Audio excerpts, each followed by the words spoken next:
Good morning students. Swami Vivekananda Mahavidyalaya Narayanpur Pithampur की online virtual class में आप सभी 1.5 सेमेस्टर के स्टूडेंट का स्वागत है। देखिए, इससे पहले हमने राष्ट्रीय शिक्षा नीति 1986 के बारे में जाना था। आज हम जानेंगे यशपाल समिति के बारे में, जो कि 1992 से 93 में बना और लागू हुआ। तो यशपाल समिति मतलब एक प्रोफेसर थे, मतलब प्रोफेसर यशपाल जी थे, उन्हीं के नाम से इस समिति का नाम यशपाल समिति रखा गया। आगे हम अभी बात करेंगे, मतलब पूरी तरह से इसको हम डिस्कस करने वाले हैं यशपाल समिति को, और यहाँ से इम्पोर्टेंट क्वेश्चन भी आते हैं एक दो आपके टेट के एग्ज़ाम में भी। तो चलिए देखते हैं यशपाल समिति था क्या। देखिए, भारत सरकार का जो मानव संसाधन एवं विकास मंत्रालय है, अधिकतर शिक्षा से संबंधित बहुत से कार्यक्रम वहीं से संपन्न होते हैं, वहीं से प्रारंभ होते हैं और वहीं से संचालित किए जाते हैं। तो इसी तरह से मानव संसाधन विकास मंत्रालय द्वारा 1992 को स्कूल छात्रों के शैक्षिक बोझ को कम करने के तरीके, शैक्षिक बोझ जो उन पर ज़्यादा बढ़ जाता है, मतलब कि उनको एक हिसाब से कहा जाए तो उनका जो बचपना होता है वो उनसे छिन जाता है, तो उसी को कम करने के लिए इस एक राष्ट्रीय सलाहकार समिति का गठन किया गया। और इस समिति के अध्यक्ष जो थे वो प्रोफेसर यशपाल जी थे, और समिति के अध्यक्ष का नाम इस राष्ट्रीय सलाहकार समिति मतलब कि प्रोफेसर यशपाल जी के नाम पे रखा गया, यशपाल समिति।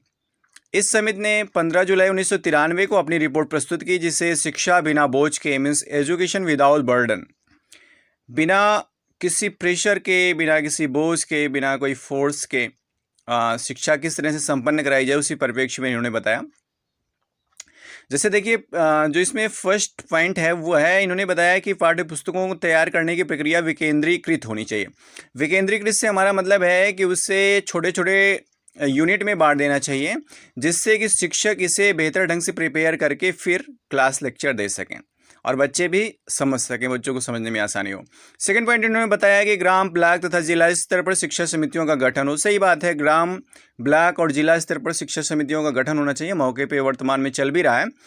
नहीं तो अगर स्टेट लेवल पे कोई समिति होगी तो मेरे ख्याल से वो पूरे स्टेट की देखरेख नहीं कर सकती है। नेक्स्ट पॉइंट है, पाठ्य पुस्तकों को स्कूल की संपत्ति समझा जाए। इस प्रकार बच्चों को व्यक्तिगत रूप से इन पुस्तकों को खरीदने, प्रतिदिन घर ले जाने की कोई ज़रूरत नहीं है। सही बात है। देखिए, पहले क्या होता था कि कुछ माता पिता केवल इसी वजह से बच्चों को स्कूल नहीं भेज पाते थे, क्योंकि उनकी कापी किताबी व्यवस्था नहीं कर पाते थे। तो ऐसी कंडीशन में इन्होंने सुझाव दिया कि विद्यालय द्वारा पाठ्य पुस्तकें उपलब्ध कराई जाएं और बच्चे जब आएँ तो उन्हें वितरित कर दिया जाए, फिर जाते समय बच्चे उसको वापस कर दें स्कूल में। इस तरह से उनकी पढ़ाई भी हो जाएगी और पुस्तक विद्यालय की संपत्ति के रूप में भी पढ़ा रहेगा, मतलब एक पुस्तकालय का भी निर्माण हो जाएगा। आगे, प्राथमिक कक्षाओं में बच्चों को कोई गृह कार्य ना दिया। हाँ भाई, ये बात तो बिल्कुल सही है, गृह कार्य बिल्कुल ना दिया जाए, क्योंकि इससे बच्चों के ऊपर बड़ा बोझ पड़ जाता है। लेकिन आजकल क्या है कि अगर बच्चों को गृह कार्य ना दिया जाए तो माता पिता कहते हैं कुछ पढ़ाया ही नहीं गया। बड़ी प्रॉब्लम ये है। छात्रों, अध्यापकों तथा विभागों के लिए शिक्षा दर्शन नामक एक नियमित दूरदर्शन कार्यक्रम शुरू किया जाए। मतलब कि शिक्षा दर्शन एक ऐसा कार्यक्रम है जिसमें छात्रों, अभिभावकों और अध्यापकों तीनों को ही सुविधा मिलती है पठन पाठन के कार्य में, अध्ययन अध्यापन के कार्य में, सीखने के कार्य में, है ना। नेक्स्ट पॉइंट है, प्राथमिक कक्षाओं में गणित पाठ्यक्रमों की समीक्षा की जाए तथा भाषा की पाठ्य पुस्तकों में स्थानीय व बोलचाल के मुहावरों को उचित स्थान दिया जाए।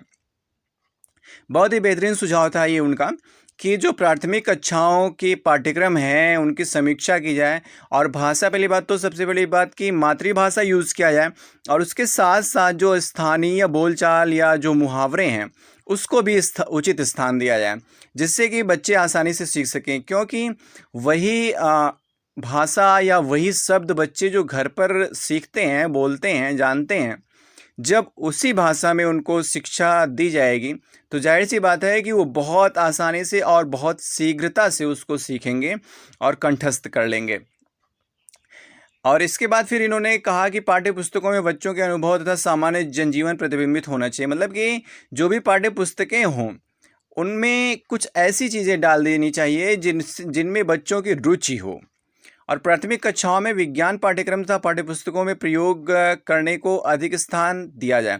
मतलब कि जैसे आप जानते हैं कि साइंस जो टीच किया जाता है वो लर्निंग बाय डूइंग का प्रोसेस होता है, मतलब करके सीखना, तो उससे प्रयोग को ज़्यादा स्थान दिया जाए। बाकी लेक्चर वेक्चर कम रहे तब भी ठीक है, क्योंकि बच्चे करके ज़्यादा सीखेंगे और समझेंगे, वो ज्ञान स्थायी रहेगा। तो ये था इस पाल समिति का बहुत ही इम्पोर्टेंट सुझाव और बहुत ही बुनियादी सुझाव। मतलब कहने का मतलब है कि ये बेस था। कुल मिला के इनका बस एक ही उद्देश्य था कि शिक्षा बिना किसी बोझ के बेहतर ढंग से चलती रहे और बच्चे बेहतर ढंग से पढ़ते रहें। तो एजुकेशन विदाउट बर्डन, आपसे पूछा जा सकता है कि एजुकेशन विदाउट बर्डन का सुझाव किसने दिया था, या शिक्षा बिना बोझ के सुझाव किसने दिया था। तो आप जानते रहिएगा इस पाल समिति ने ऐसा किया था। Okay, thank you. आज के लिए इतना है। नेक्स्ट क्लास में हम फिर मिलेंगे। तब तक आप